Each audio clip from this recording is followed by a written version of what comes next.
Hello दोस्तों, आशा करता हूँ आप सब ठीक होंगे। स्वागत है आपका अपने YouTube channel only selection point पर। चलिए साथियों, देखते हैं लेखपाल के लिए हिंदी के 25 महत्वपूर्ण प्रश्नों को। जो जैसे आप लोगों को पता होगा कि हिंदी के 25 क्वेश्चंस लेखपाल में आने हैं, 25 जीएस के, 25 मैथ और 25 ग्रामीण समाज एवं विकास से जो है 25 क्वेश्चंस आने हैं। तो हिंदी के 25 प्रश्नों को इसमें जो है इस वीडियो में हम डिस्कशन करेंगे। और इसी तरह जो है लेखपाल से रिलेटेड जो है 25 क्वेश्चन की जो श्रृंखला है ये आगे भी आती रहेगी, चाहे वो हिंदी से रिलेटेड हो, जीएस से रिलेटेड हो, या ग्रामीण विकास एवं परिवेश से, या फिर मैथ से। ठीक है, लेकिन सबसे पहले चैनल पर यदि नए हो तो सब्सक्राइब कर लीजिए और बेल आइकन को प्रेस कर लीजिए, ताकि वीडियो के नोटिफिकेशन जो है वो प्रॉपरली आप लोगों के पास पहुंचते रहें। चलिए पहला प्रश्न देखते हैं साथियों। संयोग का विलोम शब्द निम्नलिखित में से कौन सा होगा? संयोग का विलोम कौन सा होगा? ए, बी, सी या फिर डी? बताइए साथियों, इसका सही आंसर क्या होगा? इसका जो सही आंसर है साथियों वो हो जाएगा ऑप्शन ए। संयोग का विलोम वियोग होगा। देखिए, संयोग का जो विलोम है वह वियोग होता है। अन्य की बात करें, वियोगी का संयोगी होगा, जोड़ का घटाव होगा और घटाना का जोड़ना होगा। चलिए अगला प्रश्न देखते हैं साथियों। वाक्य में त्रुटिपूर्ण भाग का चयन कीजिए। यदि कोई त्रुटि न हो तो डी आंसर का चयन करें। भारत सबसे बड़ा लोकतांत्रिक भारत सबसे बड़ा लोकतांत्रिक देश है। बताइए इसमें कौन सा जो ऑप्शन है वो गलत है? ए, बी, सी या फिर डी? इसका जो सही आंसर होगा साथियों वो हो जाएगा ऑप्शन सी, क्योंकि यहाँ पे जो लोकतांत्रिक लिखा गया है यह लोकतांत्रिक न हो करके यहाँ पे ये साथियों लोकतांत्रिक होगा। भारत जो है लोकतांत्रिक नहीं बल्कि लोकतांत्रिक देश है। ठीक है, तो लोकतांत्रिक न होकर के लोकतांत्रिक होगा। ठीक है, इसलिए इसका जो आंसर हो जाएगा सी हो जाएगा। चलिए आगे बढ़ते हैं। देखिए साथियों, भारत सबसे बड़ा लोकतांत्रिक देश है। ठीक है, यह वाक्य शुद्ध है। अन्य की बात करें तो लोकतांत्रिक के स्थान पर लोकतांत्रिक होगा। जैसे लोकतांत्रिक वहाँ पे दिया है उसके स्थान पर जो है लोकतांत्रिक होगा। ठीक है, चलिए अगला प्रश्न देखते हैं साथियों। आनंद का पर्यायवाची निम्नलिखित में से कौन सा होगा? आनंद का पर्यायवाची क्या होगा? हिमांशु, तुरंग, प्रमोद या फिर राजराज? बताइए साथियों, इसका सही आंसर क्या होगा? ए, बी, सी या फिर डी? इसका जो सही आंसर है साथियों वो हो जाएगा ऑप्शन सी। प्रमोद आनंद का पर्यायवाची है, जबकि हिमांशु, तुरंग और राजराज आनंद के पर्यायवाची शब्द नहीं हैं। देखिए साथियों, प्रमोद आनंद का पर्यायवाची शब्द है। इसके अन्य पर्यायवाची शब्दों की बात करें जैसे विनोद हो गया, हर्ष, सुख, चैन, ये सभी आनंद के पर्यायवाची शब्द हैं। जबकि अन्य की बात करें, हिमांशु, चंद्रमा, निशाकर और हिमकर, यह सब चंद्रमा के पर्यायवाची हैं। जबकि तुरंग, अश्व, घोड़ा, घोटक, हाय, ये जो है यह घोड़ा का पर्यायवाची है। जबकि राजराज, अधिराज, कुबेर और चंद्रमा, ठीक है, ये भी जो है साथियों चंद्रमा का भी से कह सकते हैं कि ये राजा का पर्यायवाची शब्द है। ठीक है, राजराज, अधिराज, कुबेर, चंद्रमा। ठीक, चलिए आगे बढ़ते हैं साथियों। ठीक है, जिसके सिर पर चंद्रमा हो उसके लिए एक शब्द क्या होगा? सरचंद्र, चक्रपाणी, चंद्रसर या फिर चंद्रशेखर? पता है साथियों, इसका सही आंसर क्या होगा? ए, बी, सी या फिर डी? इसका जो सही आंसर साथियों वो हो जाएगा ऑप्शन डी। चंद्रशेखर जो है वह जिसके सिर पर चंद्रमा हो उसके लिए एक शब्द का प्रयोग जो है चंद्रशेखर का किया जाता है। और चंद्रशेखर जो है भगवान शिव के लिए जो है इनके लिए प्रयोग किया जाता है। देखिए, जिसके सिर पर चंद्रमा हो उसे चंद्रशेखर कहा जाता है, और जिसके हाथ में चक्र हो उसे चक्रपाणी कहा जाता है। ठीक है, चलिए आगे बढ़ते हैं साथियों।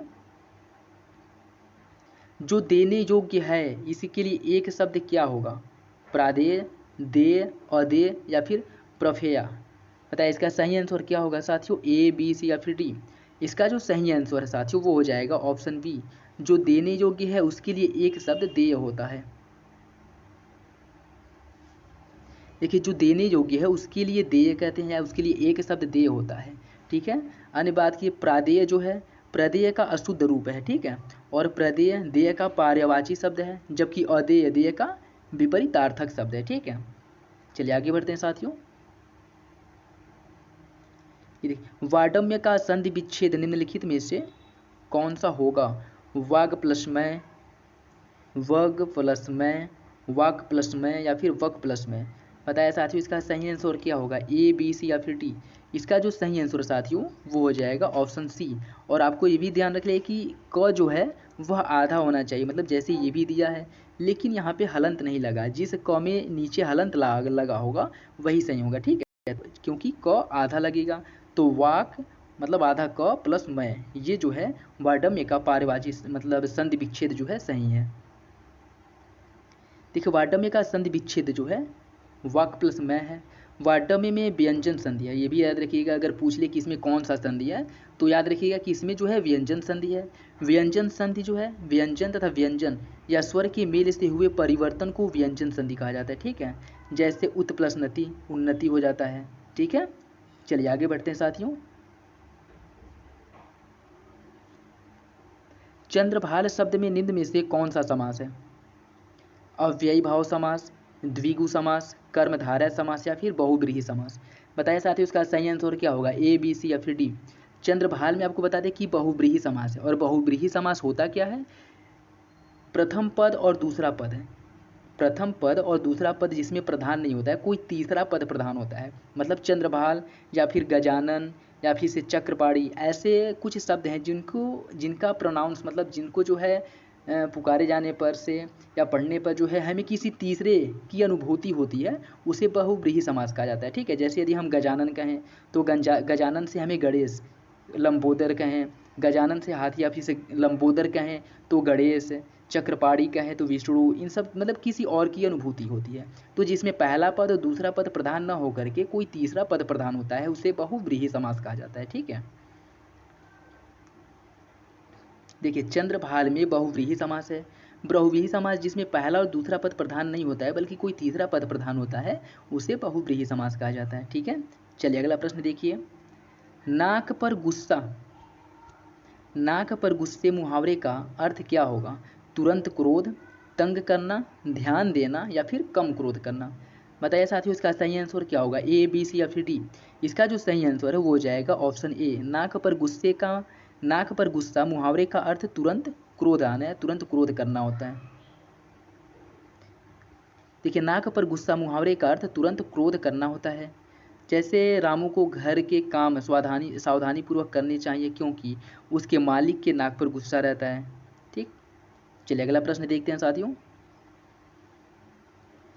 सामाजिक का शुद्ध रूप निम्नलिखित में से कौन सा होगा? सामाजिक, सामाजिक, सी या फिर डी। बताइए साथियों इसका सही आंसर क्या होगा? ए, बी, सी या फिर डी। सामाजिक का जो सही आंसर साथियों शुद्ध रूप है वो हो जाएगा ऑप्शन ए। सामाजिक ना होकर के ये सामाजिक होता है, ठीक है। देखिए सामाजिक जो है यह सामाजिक का शुद्ध रूप है, जबकि अन्य विकल्प जो जैसे सामाजिक शब्द की ही बात है लेकिन वो भी जो है अशुद्ध है, ठीक है। इसका जो सही आंसर है वो है सामाजिक। अगला प्रश्न देखिए साथियों। बिन किस भाषा का उपसर्ग है? संस्कृत, हिंदी, उर्दू या फिर अंग्रेजी। बताइए इसका सही आंसर क्या होगा? ए, बी, सी या फिर डी। बिन जो है साथियों हिंदी भाषा का उपसर्ग है, ठीक है। देखिए बिन हिंदी भाषा से संबंधित उपसर्ग है ऐसे शब्द जो किसी अन्य शब्द के प्रारंभ में जुड़ करके उसके अर्थ में परिवर्तन कर देते हैं उसे उपसर्ग कहा जाता है। जैसे यदि बिन उपसर्ग से निर्मित शब्दों की बात करें तो बिन ब्याह, बिन जाना, बिन काम, ये जो है बिन उपसर्ग का प्रयोग करके बनाए गए कुछ शब्द हैं। चलिए अगला प्रश्न देखते हैं साथियों। शिक्षक ने पाठ पढ़ाया किस कारक का प्रयोग करके बनाया गया है? करर कारक, कर्ता कारक, कर्म कारक या फिर अपादान कारक। बताया साथियों इसका सही आंसर क्या होगा? ए, बी, सी या फिर डी। इसका जो सही आंसर साथियों वो हो जाएगा ऑप्शन बी। कर्ता का विभक्ति चिन्ह होता क्या है? कर्ता का विभक्ति चिन्ह ने होता है, ठीक है। कर्ता ने कर्म को कर रीति से, ने, में, पर से, ये जो इसका जो ट्रिक है वो आप लोगों को पता होगा। तो कर्ता का जो विभक्ति चिन्ह है वह ने होता है, इसलिए शिक्षक ने पाठ पढ़ाया इसमें कर्ता कारक का प्रयोग किया गया है, ठीक है। देखिए शिक्षक ने पाठ पढ़ाया इस वाक्य में कर्ता कारक का प्रयोग हुआ है। कर्ता कारक की जो मुख्य पहचान होती है या जिसे विभक्ति चिन्ह कहा जाता है वह ने होता है, ठीक है। चलिए अगला प्रश्न देखते हैं। निम्न में कर्ता कारक का परसर्ग या वही विभक्ति चिन्ह क्या है? तो आप लोग अभी पिछले प्रश्न में देखे हैं, इसका जो विभक्ति चिन्ह होता है या परसर्ग ने होता है। ठीक है, चलिए अगला प्रश्न देखते हैं। देखिए, कर्ता कारक की मुख्य पहचान वाक्य में ने का प्रयोग है और इसका जो परसर्ग होता है वह ने होता है। ठीक है, अगला प्रश्न देखिए, हिंदी में कितने लिंगों का प्रयोग किया गया है? 1, 2, 3 या फिर इनमें से सभी? बताएं साथियों, इसका सही आंसर क्या होगा? ए, बी, सी या फिर डी? हिंदी में साथियों आपको बता दें कि हिंदी में 2 लिंगों का प्रयोग किया जाता है, जबकि संस्कृत में 3 लिंग का प्रयोग किया जाता है। ठीक है, तो आप जो है याद रखिएगा। देखिए, हिंदी में समस्त पदार्थक वाचक शब्द जो हैं जड़ चेतन, चाहे जो भी हो, जड़ हो चेतन हो, वो जो है 2 भागों में बटे, स्त्रीलिंग और पुल्लिंग, अर्थात 2 लिंगों में, इन्हें जो है 2 लिंगों में विभक्त। ठीक है, स्त्रीलिंग और पुल्लिंग में। चलिए अगला प्रश्न देखते हैं। अपवाद को छोड़कर वर्णमाला के अक्षरों में या अक्षरों के नाम किस लिंग में होते हैं? बताइए साथियों, इसका सही आंसर क्या होगा? ए, बी, सी या फिर डी? क्वेश्चंस जो है बढ़िया से अच्छे से पढ़ लीजिएगा कि अपवाद को छोड़कर वर्णमाला के अक्षरों के नाम किस लिंग में होते हैं? पुल्लिंग, स्त्रीलिंग, नपुंसक लिंग या उभयलिंग? बताइए साथियों, इसका सही आंसर क्या होगा? ए, बी, सी या फिर डी?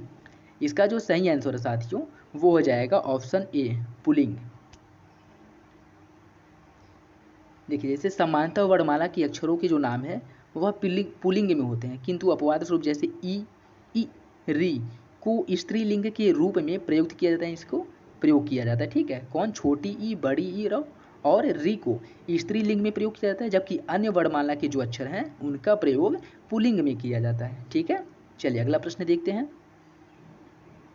निम्नलिखित में से किसका प्रयोग सदैव बहुवचन के रूप में किया जाता है? प्राण, मुनि, लता, साधु? बताइए इसका सही आंसर क्या होगा? ए, बी, सी या फिर डी?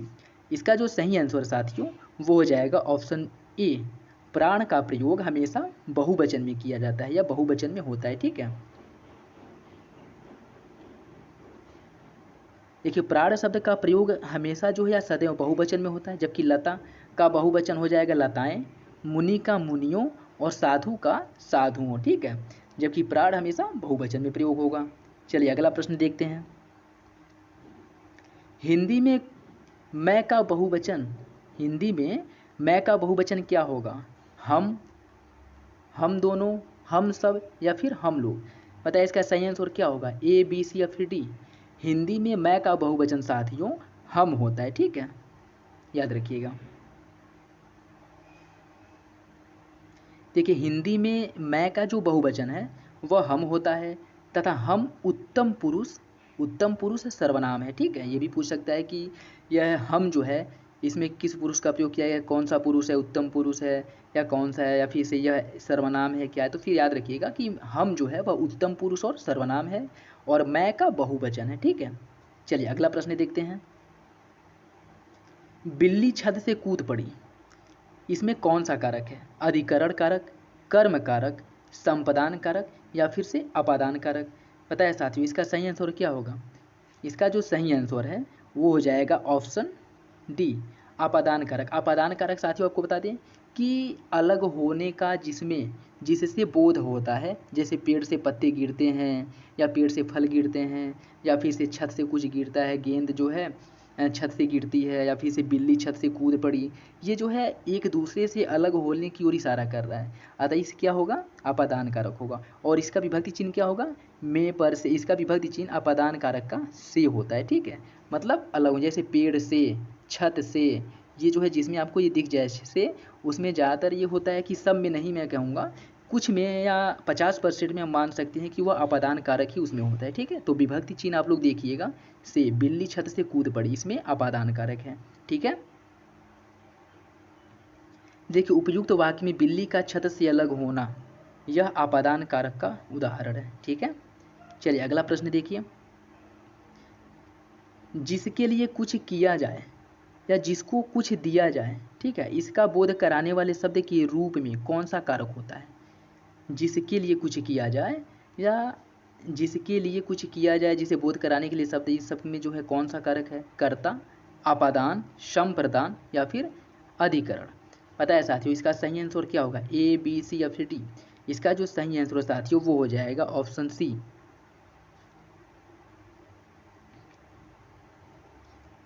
देखिए, जिसके लिए कुछ किया जाए या जिसको कुछ दिया जाए, इसका बोध कराने वाले शब्द रूप में कौन सा कारक होता है? संप्रदान।